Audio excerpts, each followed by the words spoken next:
मैं बार बार लोगों को समझाने का जो प्रयास कर रहा हूं कि जो बिहार की स्थिति है आज, बिहार देश का सबसे पिछड़ा राज्य है, सबसे गरीब राज्य है, सबसे ज्यादा अशिक्षित लोग बिहार में हैं, सबसे ज्यादा बेरोजगार लोग बिहार में हैं, सबसे ज्यादा भुखमरी के शिकार लोग बिहार में हैं, गरीबी रेखा से नीचे रहने वाले सबसे ज्यादा लोग आज भी बिहार में रहते हैं, सबसे ज्यादा पलायन इस स्टेट से हो रहा है। ये तो सच्चाई है, ये किसी राजनीतिक विश्लेषण का मामला नहीं है, ये तूतू मैमे का विषय नहीं, ये चीज फैक्ट है। अब ये तब है जब आप 15 साल से सरकार चला रहे हैं, तो आप दावे जो करें, मैं कह रहा हूं आपके सारे दावों को मैं मान रहा हूं। मैं तो ये कह ही नहीं रहा हूं कि आप काम नहीं कर रहे हैं। बहुत लोग आके मुझे कहते हैं कि क्या आप कह रहे हैं कि नीतीश जी ने विकास नहीं किया। मैं कह रहा हूं बिल्कुल विकास किया। मैं तो सबसे सिरे से आगे से कह रहा हूं कि उनके विकास किया, लेकिन उस विकास की रफ्तार या उसके आयाम ऐसे नहीं हैं जिससे कि बिहार की स्थिति बदले। जैसे मान लीजिए लालू जी जिस दिन सरकार में आए से 1990 में प्रति व्यक्ति आय के हिसाब से बिहार की जो स्थिति थी देश में वो 28वें नंबर की थी, मतलब देश में सबसे निचले पायदान पर थे। जिस दिन नीतीश जी सरकार में आए 2004 में प्रति व्यक्ति आय के हिसाब से 2004-05 में, उस समय भी प्रति व्यक्ति आय के हिसाब से, मैं 4 इसलिए बता रहा हूँ कि डेटा तो 1 साल पहले का आता है, तो 2004 में भी प्रति व्यक्ति आय के हिसाब से बिहार का नंबर था 28। अब आप 15 साल का आपने विकास किया तो 2022 में भी प्रति व्यक्ति आय के हिसाब से आप 28वें नंबर पर ही हैं। अच्छा, कि बिहार का जो ये अंडर परफॉर्मेंस है, आप बढ़ रहे हैं, ये काफी नहीं है। आप दूसरों के तुलना में कितना बढ़ रहे हैं ये भी देखना है। 50 और 60 के दशक में बिहार देश के 15 सबसे अच्छे राज्यों में बिहार की गिनती होती थी, वेल गवर्न्ड स्टेट्स। जितने विकास के मानक थे उसमें बिहार टॉप 10, टॉप 15 में होता था। जो 67 से यहाँ राजनीतिक उथल पुथल का दौर शुरू हुआ, कुछ लोगों ने मुझे ऐसा भी बताया कि आप सिर्फ लालू जी और नीतीश की बात क्यों कर रहे हैं।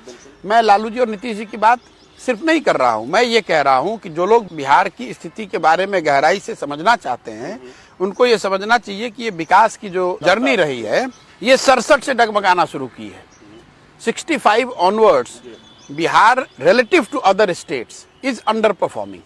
मतलब समझिए अगर देश में 5% ग्रोथ है तो आप 4 से बढ़ रहे हैं या 3 से बढ़ रहे हैं, या कुछ राज्य ऐसे हैं देश में जो 8 के रफ्तार से बढ़ रहे हैं, आप 2 के रफ्तार से बढ़ रहे हैं।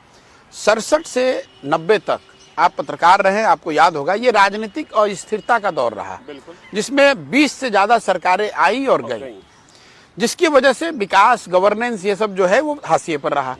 आप 50 और 60 के दशक में जो आपको शुरुआती दौर में जो बढ़त थी वो धीरे धीरे आपके हाथ से दूसरे राज्यों के मुकाबले निकल गई। अब जब 90 में राजनीतिक स्थिरता आई तो उस समय लालू जी की सरकार बनी।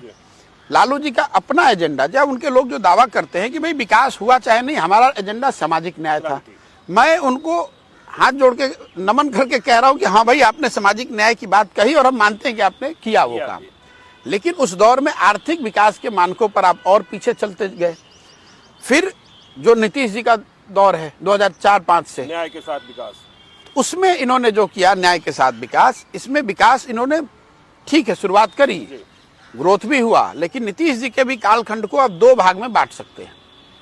पहला 7-8 साल जिसमें कि पूरा का पूरा सरकार और राजनीतिक जो व्यवस्था थी उसकी पूरी फोकस सिर्फ और सिर्फ विकास था।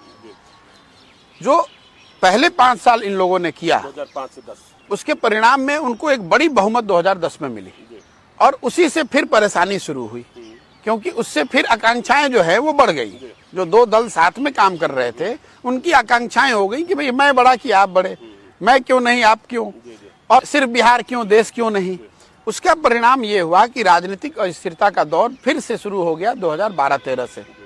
आपने देखा भाजपा और नीतीश जी जो साथ में सरकार चला रहे थे वो अलग अलग हुए, फिर नीतीश जी ने अपने अकेले पे सरकार चलाई, फिर वो जब 14 में हार हुई तो उन्होंने मांझी जी को बना दिया कुछ समय के लिए, फिर मांझी जी को हटाकर खुद बने, फिर एक महागठबंधन हुआ, फिर 1.5 साल का महागठबंधन के बाद उन्होंने वापस फिर एनडीए में जाने का फैसला किया।